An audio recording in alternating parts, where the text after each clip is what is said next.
Mr. Speaker, I've come to this floor once a week during the 113th Congress to talk about hunger, specifically how we can end hunger now if we simply muster the political will to do so. Technically identified as food insecure by the Department of Agriculture, there are nearly 50 million hungry people who live in the United States, the richest country in the history of the world. These people don't earn enough to be able to put food on their table. Simply, they don't know where their next meal will come from. Now, let's be clear. This has not been a particularly kind Congress to those who struggle with hunger. We've seen nearly $20 billion cut from our nation's pre-eminent anti-hunger program known as SNAP. SNAP is a lifeline for the 46 million Americans who rely on it to have something to eat each day.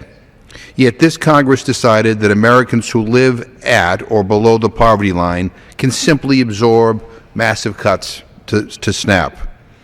Sadly, Republicans and some Democrats joined together to cut a benefit that was already meager and didn't last through the month, even before these cuts took effect. These cuts are bad and hurtful, but just as hurtful as how these Americans were described and depicted on the floor of this House during the debate about cuts to SNAP. During the debate on the Farm Bill, some Republican members came to the floor to justify cuts to SNAP as a, quote, way to prevent murderers, rapists, and pedophiles from getting a government benefit. Poor people have been routinely characterized as those people, as part of a culture of dependency. They have been described as lazy. Mr. Speaker, I'm sick and tired of poor people being demonized. I'm sick and tired of their struggle being belittled. We're here to represent all people, including those struggling in poverty. Unfortunately, the insults continue. For the most part, we try to keep campaign rhetoric out of the debate on the House floor. However, today I want to highlight some rhetoric that is even more vile than even some of the language that was used on this House floor during the SNAP debate. A few weeks ago, a Republican candidate for United States Senate in South Dakota actually equated SNAP recipients to wild animals. That's right. We're now at a point where it's apparently okay for political candidates to denigrate our fellow citizens by comparing them to animals.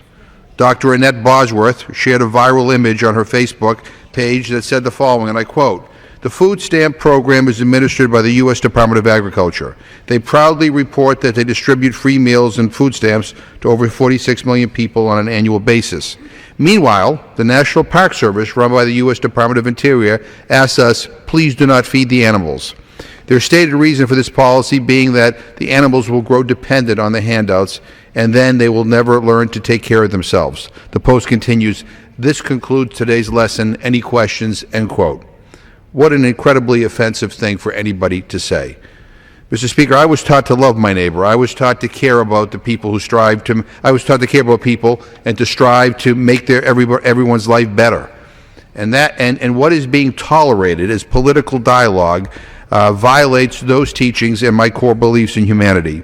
We can all do better. Some of us may need a hand up in order to get by, but that doesn't mean that they are lesser people for it. They deserve our respect, and they deserve our help while they are struggling. It's hard to be poor, and because of many of the actions that would have been taken by this Congress, it is even harder to get out of poverty.